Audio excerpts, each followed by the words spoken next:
और छोटे से जैसे हमारे लड्डू गोपाल होते हैं, ऐसे ही लड्डू राघव जी छोटे से राघव जी।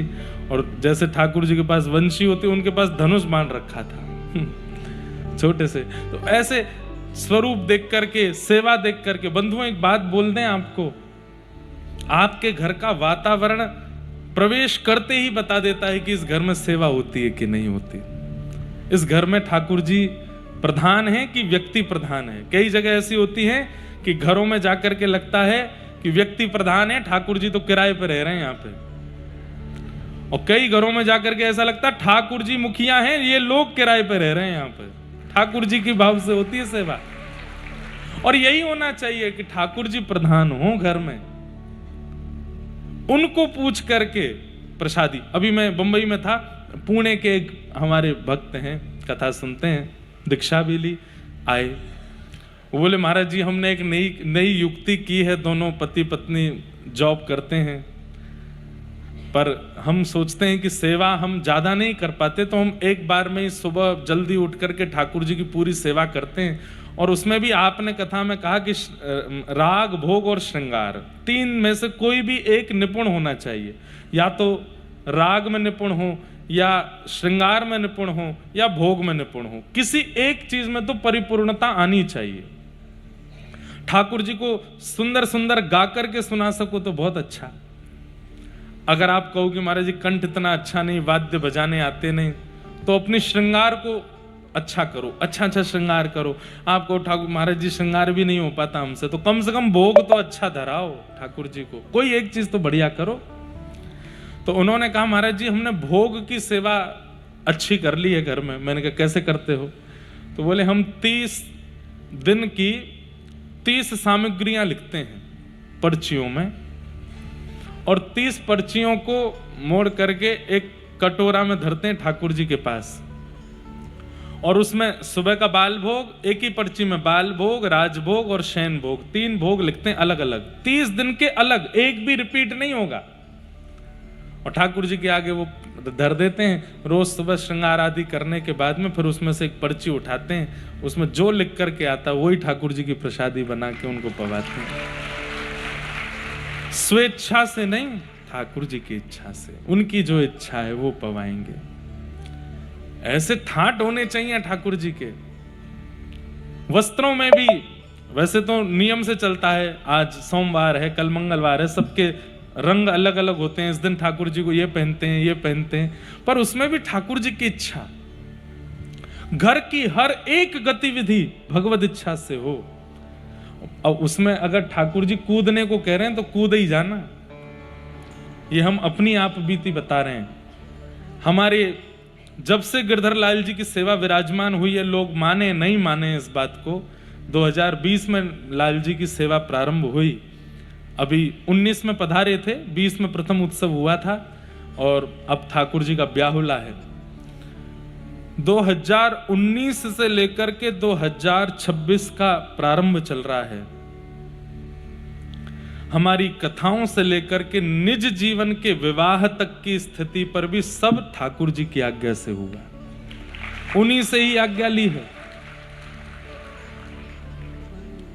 कहां क्या करना है, कैसे करना है, किससे मिलना है, किससे नहीं मिलना है, क्या पहनना है, क्या नहीं पहनना है, किसको स्वीकार करना है, किसको अस्वीकार करना है, उसमें भले ही घाटा हो लेकिन वही करेंगे जो ठाकुर जी ने कहा। और फिर उसमें अविश्वास नहीं। कई बार ऐसा हुआ है, ठाकुर जी से हमने पूछा, कुछ बताने की बात नहीं, कि एक पर्ची में तो बहुत फायदे की चीज थी और एक पर्ची में थोड़ा घाटा था। ठाकुर जी के आगे डाला, निर्णय है, हर बात नहीं, विशेष बातें ठाकुर जी के आगे क्या क्या होना चाहिए। तो नियम रखते हैं, जो ठाकुर जी के ज्यादा समीप जाती है उसको उठाते हैं। वो उठा करके ठाकुर जी, हे गिरधरलाल, जैसे देखा घाटे वाली चीज आई तो फिर वही करते हैं जिसमें घाटा हो, भले ही थोड़ी परेशानी झेलनी पड़े, लेकिन नहीं, लाल जी की इच्छा है। और फिर उसमें अविश्वास नहीं। ये ऐसा जीवन होना चाहिए एक भक्त का, हर इच्छा ठाकुर जी के अनुसार, जैसे नरसिंह मेहता है। फिर कुंभनदास जी इस पद के अंतिम भाव में कहते हैं, अगर ऐसे जीवन जीने लगोगे तो क्या होगा? कुंभन दास लाल गिरधर के, कुंभन दास लाल गिरधर के। कुंभन दास जी, उनके घर में शीशा नहीं था, तो रोज पुष्टि मार्गीय तिलक लगाते थे। हमारे पुष्टि मार्गीय वैष्णव ऐसे तिलक लगाते हैं। तो पुष्टि मार्गीय तिलक थोड़ा और कठिन है, तो उसके लिए कम से कम दर्पण तो चाहिए लगाने के लिए। उनके घर में दर्पण नहीं था, तो ठाकुर जी आते थे और गोदी में बैठ करके और छोटे से लाला थोड़ी पकड़ करके कुंभन दास जी से कहते, हाँ कुंभना मैं देख रहा हूं, तू लगा स्वरूप लगा। तो कुंभन दास जी करते, हाँ हाँ यहीं तक खींच। ठाकुर जी बलैया लेते, ठाकुर जी आरसी बनते। एक बार ठाकुर जी ने विचार किया, इतना निष्किंचन है, इतना अकिंचन है कुंभन दास, एक जगह को राजा आ रहा है, बहुत सारी संपत्ति दान करवे, वाकई मन में जाए कि कह दूंगा यही दान कर जाएगा। ठाकुर जी ने उस राजा को स्वप्न दिया, गोवर्धन में कुंभन दास हैं, उनको जाके संपत्ति दे दो। सुबह सुबह का समय राजा को स्वप्न आ चुका था ठाकुर जी का। कुंभन दास जी तिलक स्वरूप कर रहे थे, ठाकुर जी गोद में बैठे कुछ बात कर रहे थे। कुंभन दास जी थे, कुंभन दास जी के थोड़ी पकड़ के ठाकुर जी बोले, ए कुंभना मेरी बात तो सुन। कुंभन दास जी बोले, हाँ लाला, हाँ जय जय, बोलो कहा कह रहे। इतने में ही वो राजा आ गया और उसने भीतर जैसे प्रवेश किया, ठाकुर जी अंतर ध्यान हो गए। सोचिए, अकिंचन निष्किंचन कुंभन दास जी के यहाँ पर करोड़ों की संपत्ति उस समय दान करने राजा आया है, और कुंभन दास जी लाला कहाँ चले गए, ऊपर देखें नीचे ढूंढे, इधर ढूंढे उधर ढूंढे, बाहर ढूंढने जावे, राजा बैठा है उसको देख नहीं रहे। राजा से कह रहे, तेने देखो? बोले कौन को? छोटो सो मेरो जय जय, कहाँ चलोगो पतो नहीं। कछु तो कह रहे, कछु तो कह रहे, थोड़ी पकड़ के मुंह तो बोलते बोलते चले गए। बहुत देर होने के बाद फिर राजा बोला, मैं वहां का राजा हूं, संपत्ति लेके आपको दान करने आया हूं। कुंभन दास जी बोले, यही मारे चले गए। तो एक भैया हाथ जोड़ के प्रार्थना करूं, बोलो कहा सब लेके वापस चलो जा। अरे कुछ तो ले लीजिए। बोले कछु देनो चाहे? बोले हाँ। पक्का देखो? बोले हाँ। दोबारा अपनो मोहम्मद दिखाइयो मुंह, चलो जा, यही दे जा। तू जब ते आयो मेरो जय जय मुंह को छोड़ के चलो को। राजा बोला, ठाकुर जी ने स्वप्नादेश किया। बोले चाहे ठाकुर जी ने स्वप्नादेश किया, तू चलो जा। राजा लौट के चला गया। थोड़ी देर बाद ठाकुर जी फिर प्रकट हो गए। कुंभना, आहा, कुंभन दास जी के नेत्र सजल हो गए। दौड़ के, कहां चले गए आप? अरे कुंभना, मैंने तो वो राजा भेजो, मैंने ही तो वाकु स्वप्न दियो कि सबरी संपत्ति कुंभन दास को दिया। तेरो ऐसो अकिंचन निष्किंचन, तू झोपड़ी में रहवे, काय को ना ले तेने? कुंभन दास जी बोले, जिस संपत्ति के द्वार पर आते ही आप चले गए, उसको घर में ले लेता तो क्या होता। और नाथ एक बात और, बोले क्या? अगर मैंने स्वीकार किया होता तो मैंने स्वीकार नहीं किया, क्यों नहीं किया, ये पूछने के लिए आप दोबारा मेरे पास नहीं आते। आपको लगता कि अब तो सब मिल गए कुंभन दास को, अब प्रेम से जीवेगो, आप तो मंदिर में चले जाते। नाथ, हमारे लिए सर्वधन सर्व संपत्ति आप हो। कुंभन दास लाल गिरधर के, कुंभन दास लाल गिरधर के, ये तो तेरे ही हाथ बिकावत हैं, तेरे ही हाथ। अरे भैया, प्रेम करवे वाले भगत अगर ठाकुर जी को कहीं बेकऊ आमेंगे ना तो बिकोर जाएंगे आपके हाथों। तू है सखी बड़ भाग बड़ी, नंदलाल तेरे घर आवत हैं। तू है सखी बड़ भाग बड़ी, नंदलाल तेरे।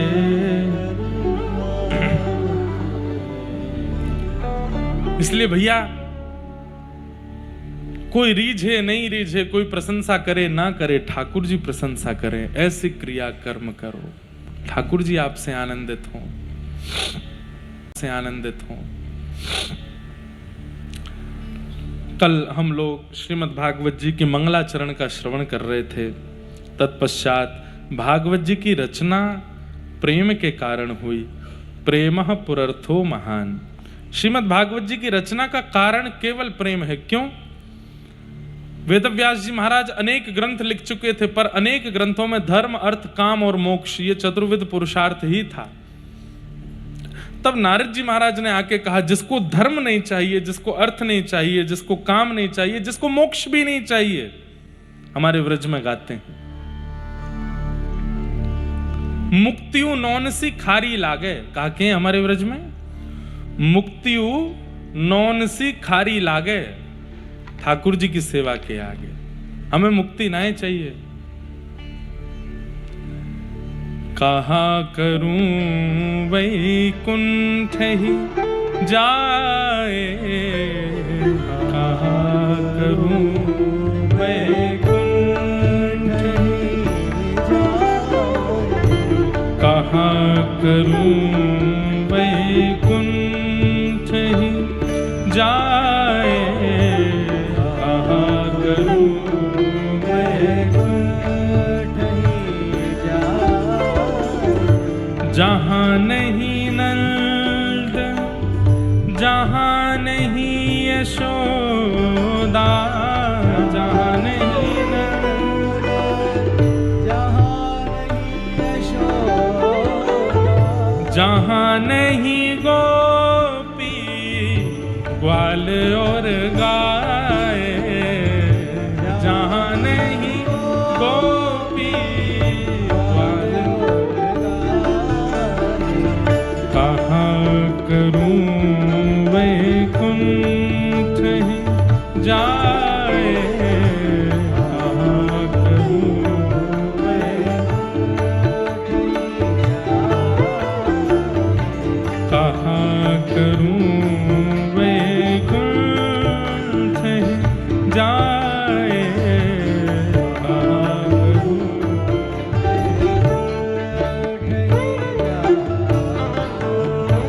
जहाँ नहीं जल यमुना को निर्मल, जहाँ नहीं जल यमुना को निर्मल, और नहीं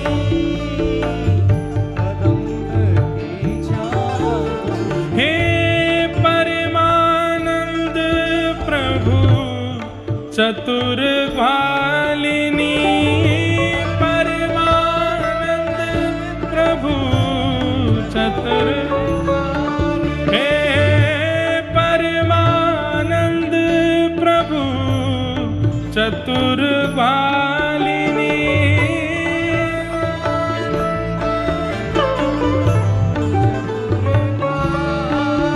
ओ ब्रज रज तज मोरी जाए बलाए, ब्रज रज तज मोरी, कहाँ करूं वैकुंठ ही जाए, कहाँ करूं वैकुंठ ही जाए, कहाँ करूं वैकुंठ ही जाए, कहाँ करूं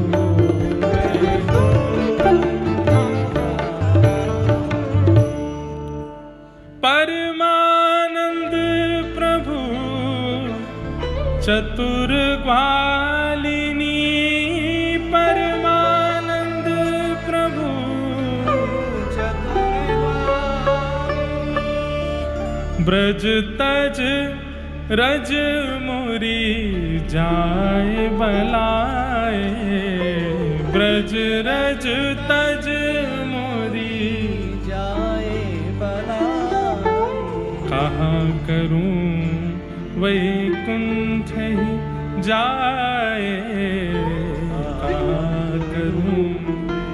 हमारे वृंदावन में आपको भागवत जी का वास्तविक प्रत्यक्ष दृष्टिगोचर रूप दिख जाएगा। क्यों? धर्म, अर्थ, काम और मोक्ष, इन चारों की कामना ब्रजवासियों को नहीं होती।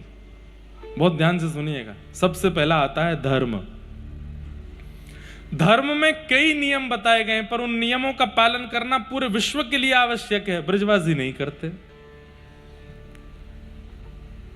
देखना हो तो कभी ग्रहण पर जाना हमारे वृंदावन में। ग्रहण काल के समय खाना वर्जित है, सोना वर्जित है, पीना वर्जित है, आदि आदि सब काम वर्जित हैं सबके लिए।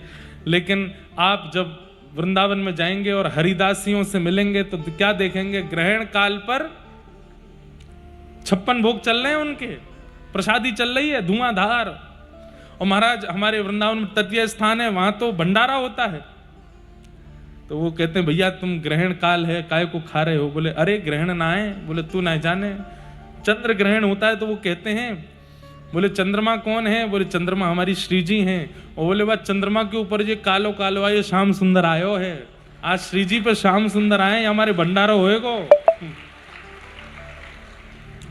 हमारा ब्रजमंडल धर्म से परे बातें करता है, इसलिए कई धार्मिक लोग ब्रजवासियों की बात सुनकर के कभी कभी डिबेट करने आ जाते हैं, ये कैसे हो सकता है? पर भाई वो ब्रजमंडल है, वहां दीन बंधु दीनानाथ जगत नियंता जगदाधार परमात्मा वैकुंठ वासी भगवान को भी जब घोड़ा बना करके मधुमंगल चल सकते हैं, छछिया भरी छाछ पे नाच नचायो, जहां पर बड़े बड़े देवता भी स्तुति कर करके हैरान हो जाते हैं, ठाकुर जी आंख खोल के नहीं देखते उनकी ओर। छछिया कहते हैं ये हाथ के बीच वाले हिस्से को, सीधा हाथ करके जो ये गड्ढा बनता है इसको छछिया बोलते हैं। और इतने गड्ढे में जितनी छाछ आ जाती है, कितनी छाछ आती है? 10-5 बूंद आ जाती होगी। इतनी सी छाछ पर व्रज की गोपियां ठाकुर जी को नचा देती हैं। लाला पिएगो? बोले हाँ पीऊंगा, पहले नाच के दिखा। छछिया भरी छाछ पे नाच नचाए। तो धर्म से परे चलते हैं प्रेमी। अच्छा ब्रजवासी बार बार कहूंगा तो कई लोग हो सकता है मुझे ही कटघरे में खड़ा कर दें। मैं प्रेमियों की बात कर रहा हूं। जो प्रेमी होता है वो कई बार धर्म से विलग, और प्रेमी भैया ये छोरा छापरी वाले मत समझियो, आजकल वाले मत समझियो, वो प्रेमी नहीं है। प्रेमी तो ठाकुर जी से जो करते हैं वही है, बस उन्हीं को प्रेमी कहते हैं।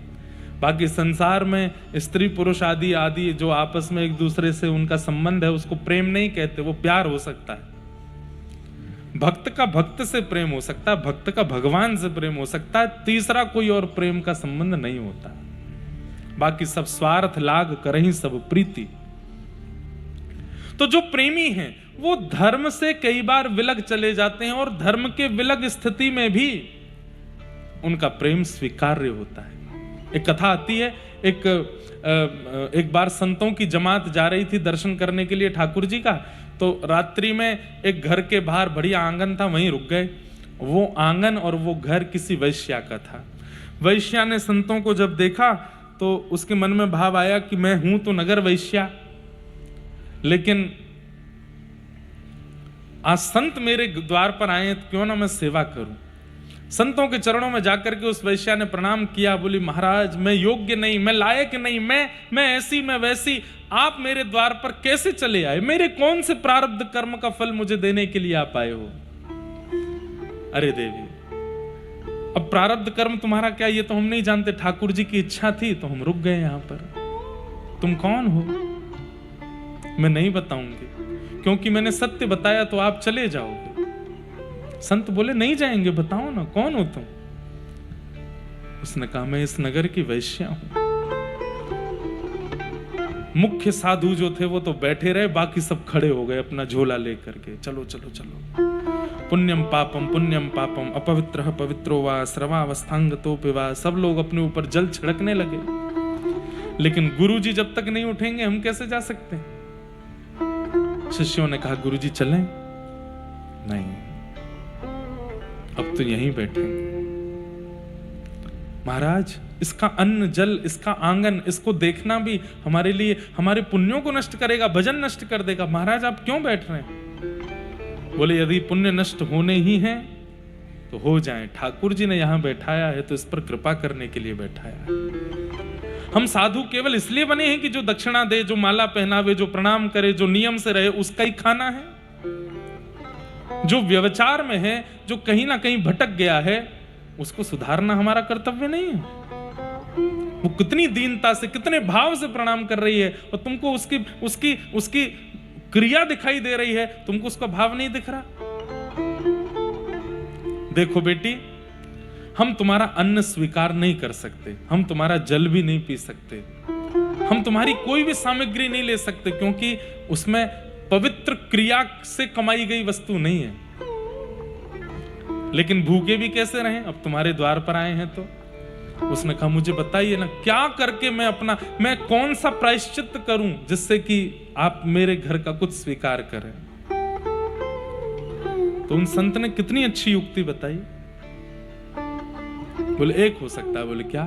तुम्हारे घर में जितना धन है, जितना भी धन है, 1 रुपया भी मत बचाना, सब कुछ लेकर के आओ, उस सबसे जितना सोना हो सके खरीदो और उस सोने का दिव्य मुकुट बनवाओ, ठाकुर जी को भेंट करो, ठाकुर जी को अर्पित करो, अपना सर्वस्व ठाकुर जी के श्री शीश पर चढ़ा दो। हमको अर्पित करोगी, हम स्वीकार नहीं कर पाएंगे, हमें तप करना पड़ेगा, भजन करना पड़ेगा, तब जाके तुम्हारे द्वारा दिया गया वस्तु हम पचाने के अधिकार, पर इतना तप नहीं कि हम तुम्हारा धन ले सकें।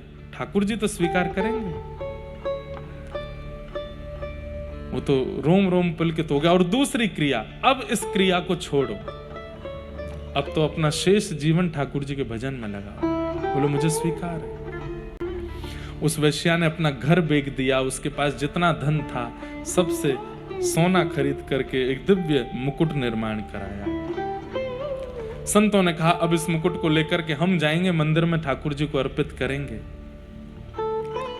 नाचते हुए संत जन जा रहे हैं, सिर पर मुकुट लेकर के। मंदिर में पहले ही पहुंचा दिया था संदेश कि हम दिव्य मुकुट ठाकुर जी को अर्पित करने ला रहे हैं। और वो वैश्या सबसे पीछे चल रही है, बस उन संतों की प्रसन्नता को देख करके ही वो आनंदित हो रही है। उसको लग रहा है कि इतने सारे ठाकुर जी ही नृत्य कर रहे हैं मानो। संत ने जब उस वैश्या को देखा तो बोले अब तुम पवित्र हो गई हो, हमारी इच्छा है कि मुकुट लेकर के तुम जाओ मंदिर के अंदर।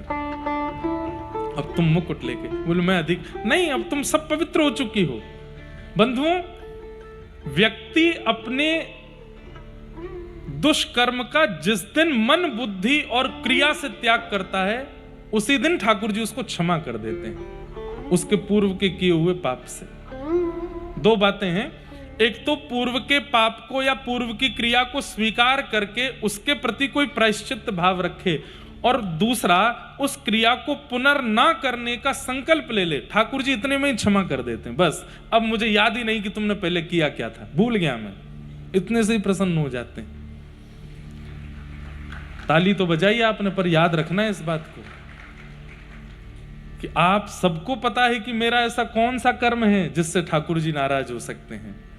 उस क्रिया का संकल्पबद्ध होकर के त्याग करो कि नाथ दोबारा नहीं करूंगा, और इसका जो प्रायश्चित होगा या जो दंड होगा वो मुझे अगले 7 दिन में आप दे दीजिए, मैं वचन देता हूं दोबारा नहीं करूंगा। ठाकुर जी क्षमा कर देते हैं, उसी समय भूल जाते। मैं तो भूल गो, तेने कहा कियो मुझे याद ही ना है, ठाकुर जी भूल जाते, भुला देते। वैश्या को कहा अब ठाकुर जी विस्मृत हो गए, तुम लेके चलो मुकुट। जैसे वो वैश्या सिर पर एक थाल में मुकुट लेकर के जाने लगी, पर ठाकुर जी भी परीक्षा की अवधि कभी कभी बढ़ा देते हैं। पुजारी सब खड़े हो गए द्वार पर, हम इस वैश्या को भीतर नहीं घुसने देंगे, इसके द्वारा निर्मित मुकुट पहना रहे हैं, यही बहुत बड़ी बात है। आपने इसका स्पर्श करा दिया, इसके सिर पर धरके ला रहे हो, इसको पूरी सवारी निकलवा के इसके हाथों से मुकुट नहीं पहनेंगे ठाकुर जी। तो साधु ने जाकर के पुजारियों से बड़ी शास्त्रार्थ किए, हर तरीके से कैसे भी बोली यही पहनाएगी ठाकुर जी को मुकुट। अंत तो गत्ता पुजारी हार मान गए, सब ने द्वार खोल दिया, बोले ठीक है अब चलो। जैसे ही वो वैश्या भीतर प्रवेश करने लगी, उसी समय उसको मासिक धर्म हो गया, रुक गई वहीं, तुरंत मुकुट नीचे धर दिया, हाथ जोड़ के बोली शायद ठाकुर जी ही नहीं चाहते हैं मेरे हाथ से मुकुट धारण करना। आपने तो बहुत प्रयास किया कि मैं कैसे भी पवित्र हो जाऊं, हर प्रकार से मैंने सब कुछ किया, धन लगा दिया, ये कर दिया, घर बार बेच दिया, जीवन का पूरा का समर्पण ठाकुर जी के नाम के प्रति कर दिया, पर देखिए ना ये अभी ही होना क्यों आवश्यक था। ठाकुर जी शायद स्वीकार नहीं करना चाहते। साधु के नेत्रों में आंसू आ गए, बोले ठाकुर जी संसार निष्ठुर हो गया, ये सब ब्राह्मण निष्ठुर हो गए, साधु भी निष्ठुर हो गए थे, पर आप निष्ठुर हो गए, ये मुझे समझ नहीं आ रही बात। ये तो आपके हाथ की बात थी, आप चाहते तो इसको पवित्र ही रहने देते, फिर ये क्यों हुआ? जब उस साधु के नेत्रों से अश्रु जल गिर करके नीचे पृथ्वी पर गिरे, तभी क्या देखते हैं, दिव्य तेज प्रकट हुआ और मंदिर में जो विराजमान ठाकुर जी थे वो स्वयं चल करके बाहर आ गए और बाहर आकर के सिर झुका करके बोले, इस वैश्या के हाथ से ही मुकुट पहनूंगा, ये पहना दे। ऐसी अवस्था में उस वैश्या ने अपने हाथ से मुकुट उठा करके ठाकुर जी के शीश पर धारण कराया और वहीं प्राण त्याग दिए, ठाकुर जी में विलीन हो गए। सोचिए, जब व्यक्ति प्रेम की पराकाष्ठाएं पार कर जाता है तो कहीं ना कहीं पाबंदी और धर्म की जो एक प्रकार से कहते हैं परकोटा है, वो लांग जाता है व्यक्ति। और लांग नहीं जाता, ठाकुर जी लंगवा देते हैं। हम सबको धर्म के अधीन रहना चाहिए, पर कई बार प्रेम की अवस्था ऐसी ठाकुर जी के प्रति हो जाती है कि वो उससे ऊपर चले जाते हैं। धर्म, प्रेमी धर्म से ऊपर उठ जाता है। प्रेमी को अर्थ की इच्छा भी नहीं होती, आकाश वृत्ति से रहता है। आकाश वृत्ति किसको कहते हैं? आकाश वृत्ति कहते हैं कोई खिला जाएगा तो खा लेंगे, कोई पहना जाएगा तो पहन लेंगे, कोई दे जाएगा तो बैठ जाएंगे, कोई पिला देगा। ये आकाश वृत्ति से भी कई महापुरुष रहते हैं। हमारे व्रजमंडल में असंख्य महापुरुष आकाश वृत्ति से रहते हैं। उनकी भरपाई ठाकुर जी ही करते हैं। कौन खिलाता है, कौन देता है, कुछ नहीं पता। प्रेमी को अर्थ की भी इच्छा नहीं होती, धर्म की इच्छा नहीं, अर्थ की इच्छा नहीं। प्रेमी की कोई कामना नहीं होती, कोई कामना नहीं। धर्म, अर्थ, काम, और सबसे बड़ी बात, प्रेमी को मोक्ष की भी इच्छा नहीं है, मुक्ति नहीं चाहिए।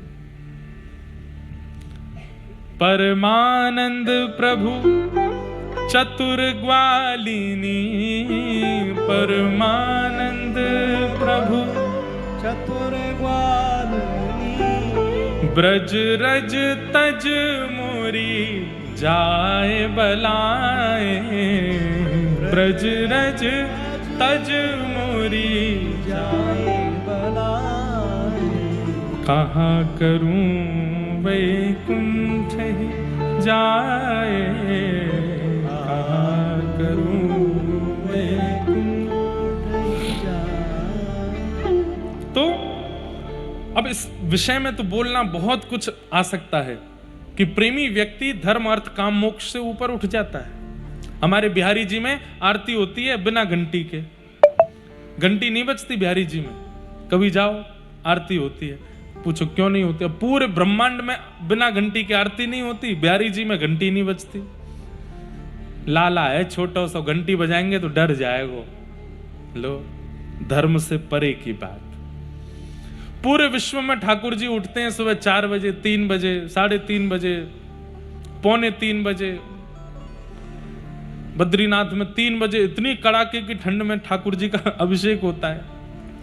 और ब्रज में हमारे बिहारी जी 8 बजे उठते सो के, और चौ नेक सो लाल आए, देरी ते सोवे, 12-12 घंटा की नींद पूरी करे अपनी।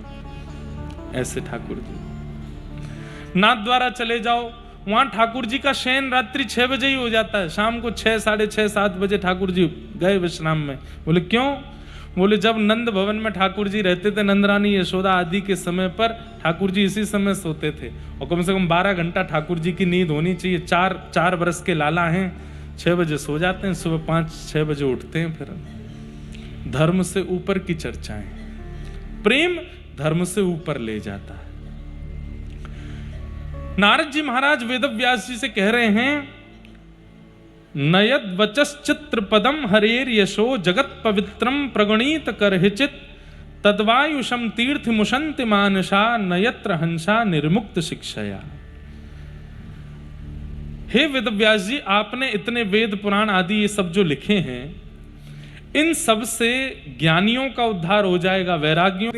बोले मैं कर लूंगी, मुझे कोई दिक्कत नहीं। इतना सब कुछ उनके साथ में अनुचित परिवार में हो गया, उसके बाद भी ठाकुर जी की सेवा नहीं छोड़ी। एक दिन बड़ी बूढ़ी माता जी फिसल गई तो पैर टूट गया उनका भी। तो घर आसपास के लोग उनको उठा करके ले गए अस्पताल। डॉक्टर ने पूरा चेक वेक किया, बोले माता जी हड्डी टूट गई है आपकी, प्लास्टर लगाना पड़ेगा। बोले नहीं नहीं, जाने तोड़ो वही जोड़ेगा। बोले किसने तोड़ा है? बोले मुझको वापस लेके चलो बताती हूँ।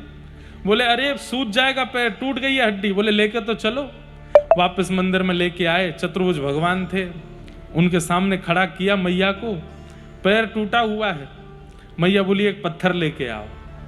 कोई पत्थर लेके आयो तो पत्थर उठा के बोली ठाकुर जी से, मेरो पैर तोड़ दियो तेने, अब मैं तेरो पैर तोड़ूंगी।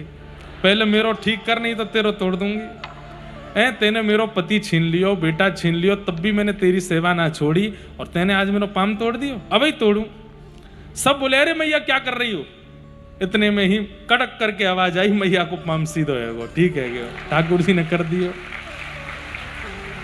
आप लोग इससे प्रेरणा लेकर के कुछ मत करना। बुखार आ जाए तो ठाकुर जी कोई एसी के सामने रुक जाते हैं, मुझे बुखार चढ़ाया तो भी चढ़ेगा, अब आप नहीं करना। पर जब प्रेम की पराकाष्ठा इतनी ऊंची पहुंच जाती है ना, तो व्यक्ति जानबूझ करके नहीं करता, उसके व्यवहार में होती हैं ये सारी चीजें। जानबूझ के नहीं करता, वो उसके व्यवहार से होने लगती है। उसके विचार व्यवहार सब प्रेम युक्त हो जाते हैं। तो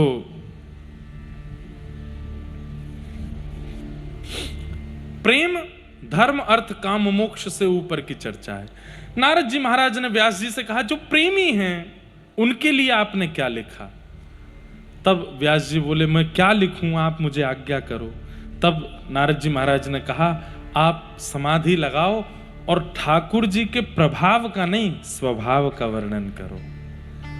ठाकुर जी का प्रभाव तो पूरा विश्व जानता है। आप चारों वेदों में अनेक पुराणों में ठाकुर जी का प्रभाव वर्णन कर चुके हो, अब ठाकुर जी का स्वभाव दिखाओ। वो प्रेमी कैसे हैं, उनका हृदय कैसा है, उनका मन कैसा है, उसके बारे में चर्चा करो।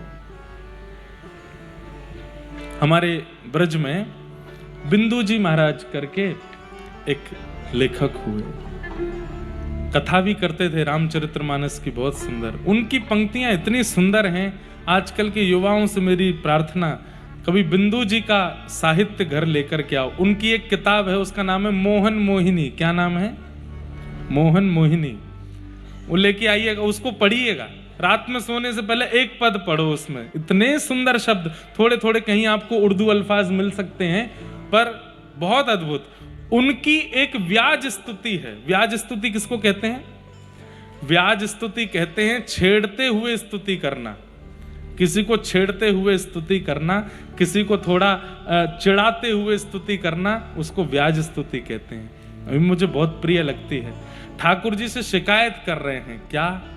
हे नाथ अब आप बदल गए हो, आप पहले बहुत अच्छे थे, सतयुग त्रेता द्वापर में अच्छे थे, कलयुग में भी नरसिंह मेहता मीराबाई के समय तक अच्छे थे, हमारे समय पे आप बदल गए हो। और इसी भाव को बिंदु जी गाते हैं। सब लोग मेरे साथ एक स्वर में गाना।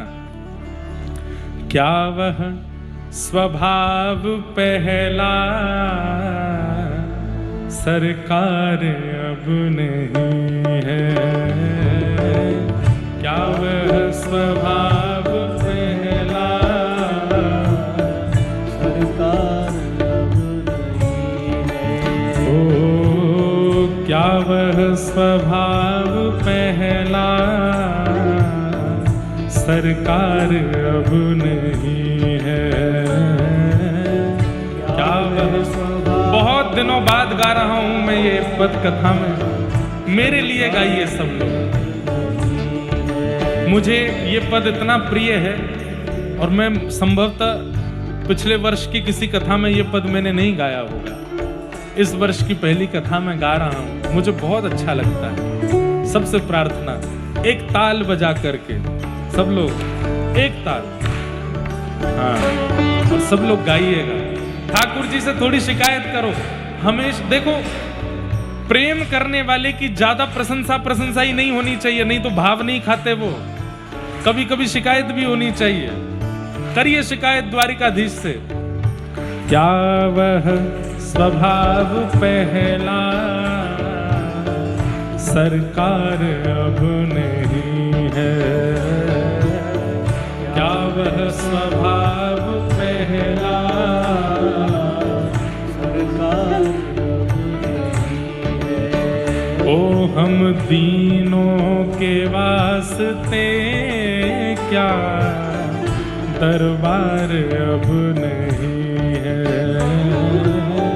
दीनों के वास्ते क्या दरबार अब नहीं है। ओ क्या वह स्वभाव पहला सरकार अब नहीं है। क्या वह स्वभाव पहला शब्द कितने सुंदर हैं। ओ या तो दयालु मेरी दृढ़ दीनता नहीं है। या तो दयालु दृढ़ दीनता नहीं है। या तो दयालु मेरी दृढ़ दीनता नहीं है। या तो दयालु दृढ़ दीनता देखो, हे नाथ, या तो मेरी दीनता में कोई कमी है, लेकिन अगली पंक्ति में नहीं, मैं तो मेरी दृढ़ दीनता में कोई कमी नहीं है। सुबह जल्दी उठता हूँ, तिलक स्वरूप करता हूँ, नाम जप करता हूँ, कथा सुनाता हूँ, कथा सुनता हूँ, खूब आपकी सेवा करता हूँ, मेरी दीनता में कोई कमी नहीं है। तो या दीनों की तुम्हें ही दरकार अब नहीं है। या दीनों की तुम्हें ही दरकार अब नहीं। ओ क्या वह स्वभाव पहला सरकार अब नहीं है। क्या वह स्वभाव पहला श्री द्वारिकाधीश की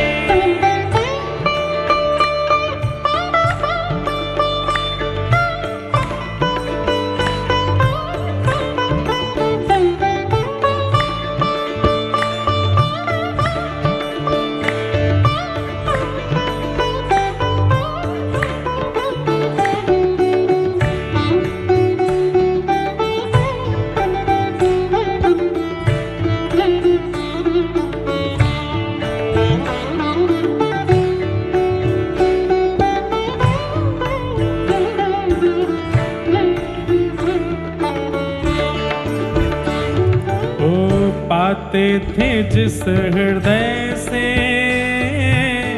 आश्रय अनाथ लाखों।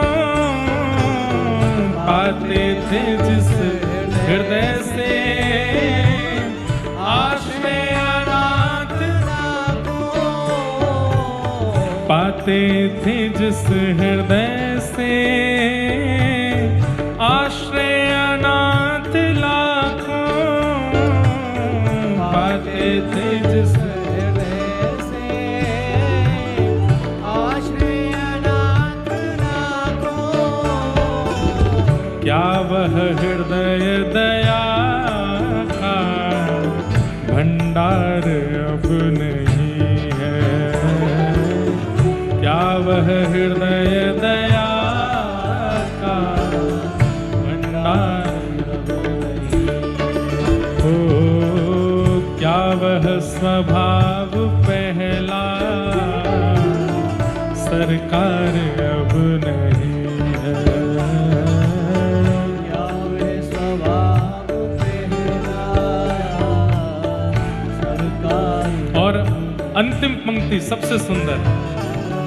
दौड़े थे द्वारिका से जिस पर अधीन होके। दौड़े थे द्वारिका से जिस पर अधीन होके। हरि जी मोरी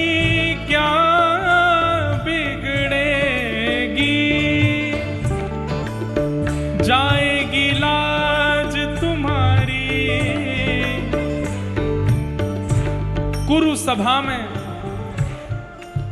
जुए में हार गए हैं द्रौपदी को, और उस समय पर कौरवों के दुर्योधन दुशासन द्रौपदी को निर्वस्त्र करने के लिए खड़े हो गए हैं। दुशासन साड़ी खींच रहा है, निर्वस्त्र कर रहा है। द्रौपदी अपने 5 पतियों की ओर देखती है कि मेरी रक्षा करेंगे, पर पांचों नीची नजर करके बैठे हैं। एक पत्नी के लिए इससे दुखदाई क्या होगा कि उसके पति उसके सामने खड़े होकर के रक्षा ना कर सके। भीष्म पितामह की ओर देखा, द्रोणाचार्य, कृपाचार्य, इन सबसे प्रार्थना कर रही है द्रौपदी कि मैं आपकी बहू के समान हूं, मुझे निर्वस्त्र मत होने दीजिए। और ये लोग भी उसकी रक्षा नहीं कर रहे हैं। तब द्रौपदी ने अपना बल लगाया, मैं क्षत्रिय नारी हूं, मुझे कोई निर्वस्त्र नहीं कर सकता। लेकिन जब दुशासन के बल के आगे अपना बल भी नहीं संभाल पाई, तब दोनों भुजाओं उठा करके द्वारिकाधीश को पुकारा, हे कृष्ण द्वारिकावासी, क्वासी क्वासी महाभुजा। हे द्वारिकाधीश, कौरवम प्रतिभूतम वा किम न पश्यसि केशव। ये कौरव मेरे साथ क्या कर रहे हैं, आपको दिखाई नहीं दे रहा द्वारिकाधीश? नेत्रों से अश्रुधार गिर रहे हैं। और द्रौपदी कह रही है कि हे नाथ, याद रखना, कल को अगर किसी ने कहा कि कौरवों की सभा में कौन निर्वस्त्र हुआ था, कोई ये नहीं कहेगा कि पांडवों की पत्नी, कोई ये नहीं कहेगा कि कुरुवंश की बहू, सब ये कहेंगे कृष्ण की बहन द्रौपदी निर्वस्त्र। मैं आपकी बहन हूं, किस नाते से आप नहीं आ रहे हैं मेरे सामने? जैसे ही कहा कि मैं आपकी हूं, ये समर्पण ही तो ठाकुर जी देखना चाहते हैं कि आप कितने समर्पित हैं।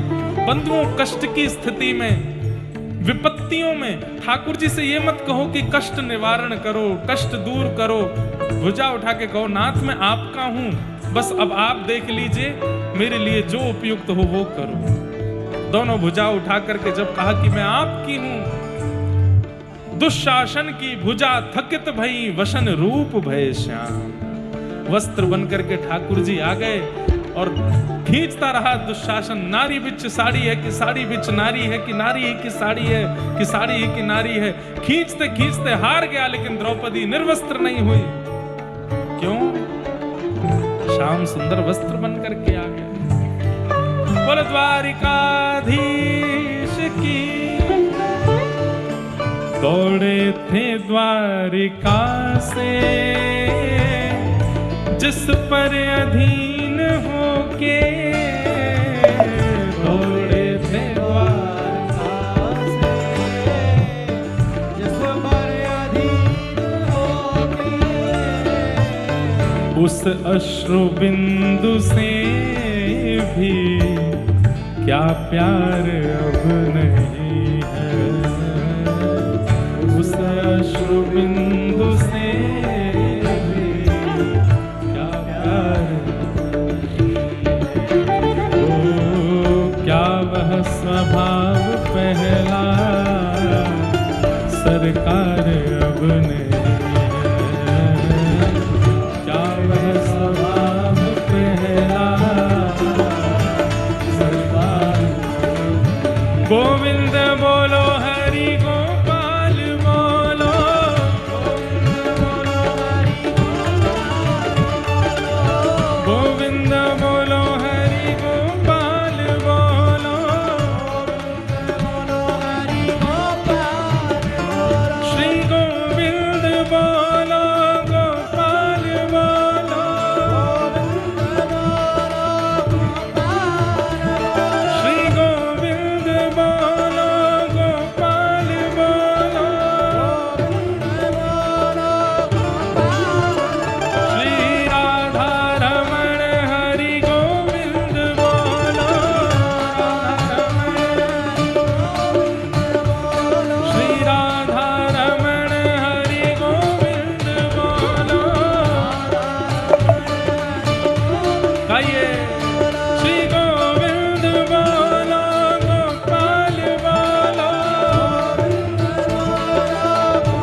क्या वह स्वभाव पहला सरकार अब नहीं है, क्या वह स्वभाव पहला सरकार। तो प्रेमी को कभी कभी छेड़ना भी चाहिए। तो ये पद जो है इससे कभी कभी छेड़ते हैं हम ठाकुर जी को कि आप बदल गए हो नाथ, क्योंकि कई बार प्रेमी प्रेम से नहीं मानता, लेकिन ऐसे व्याज स्तुति करते हैं तो उसे थोड़ी ये बात लगने लगती है।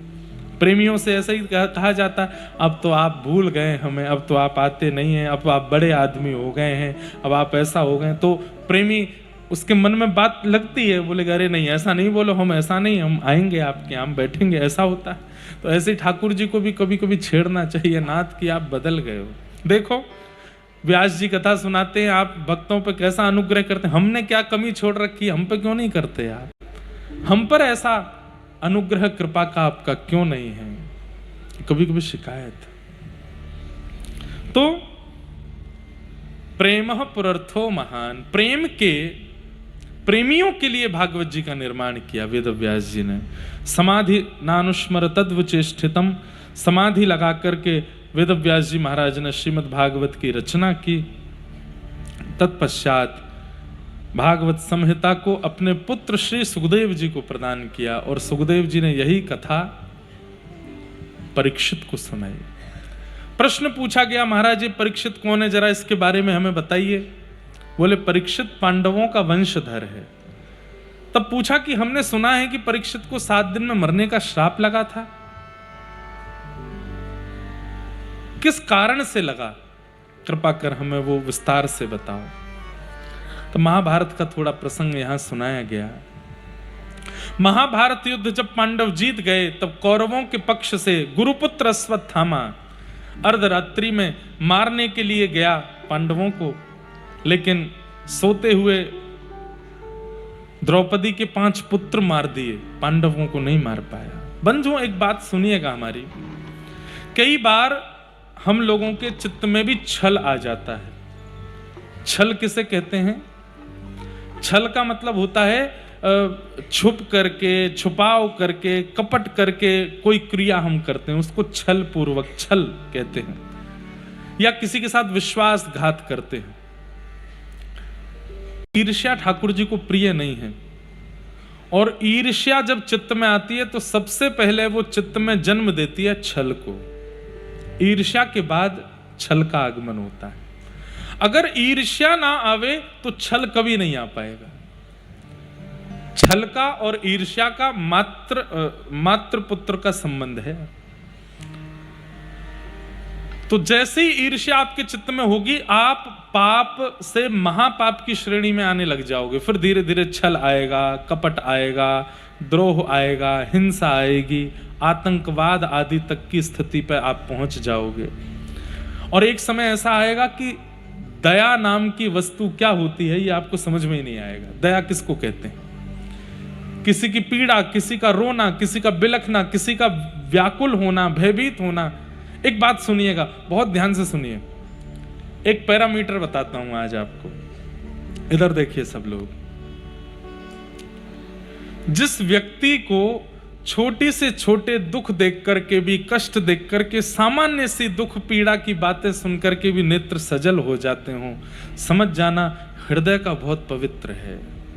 और किसी के सामने भयंकर दर्दनाक परिस्थिति भी प्रकट हो जाए और तब भी उसे वो सामान्य रूप से ले ले, उसके चित्त में ज्यादा विचलनता ना हो,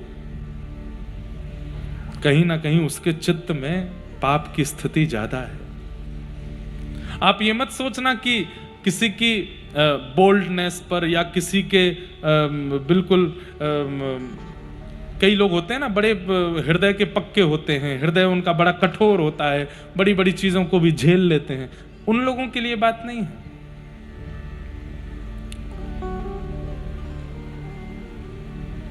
अब मैं कैसे बताऊं, एक बार एक व्यक्ति को आना था मिलने के लिए, नहीं आ पाए। अगले दिन आए तो हमने कहा कल हम आपकी प्रतीक्षा करते रहे, आप नहीं आए। तो महाराज जी वो क्या है, हमारे कॉलोनी में एक मर्डर हो गया था। मैंने कहा इतना हंस के बता रहे हो आप? तो कोई हंस के बताने वाली बात है? और कई लोग ऐसे होते हैं कि सामान्य सी बात पर भी उनके नेत्र सजल हो। बहुत सामान्य सी बात किसी ने कह दी, सीधी बात कहूं तो प्रेमियों के नेत्र सदा भीगे से ही रहते हैं। उनके नेत्रों में जैसे भीगापन सा रहता है।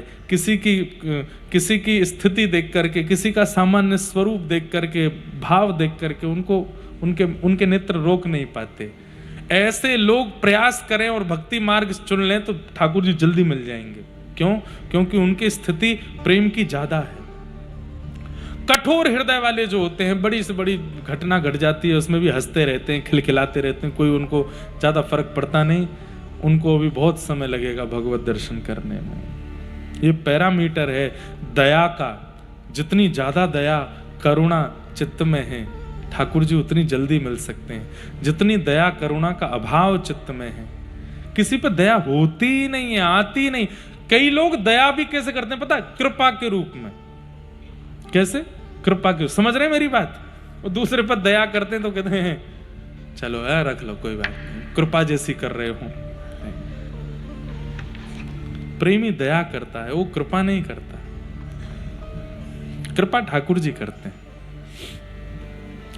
हमें दया करनी चाहिए। हाँ, संतों से, वैष्णवों से, आचार्यों से हम इच्छा कृपा की करें कि हम पे कृपा करो, पर उन्हें भी दया ही करनी चाहिए। वो दया ही करें। दया की अधिकता और दया की शून्यता हमारी हृदय की स्थिति और भगवत प्राप्ति में कितना विलंब होगा इसको बताती है। अपनी दया की प्रकाष्ठा नापी है, कितनी है?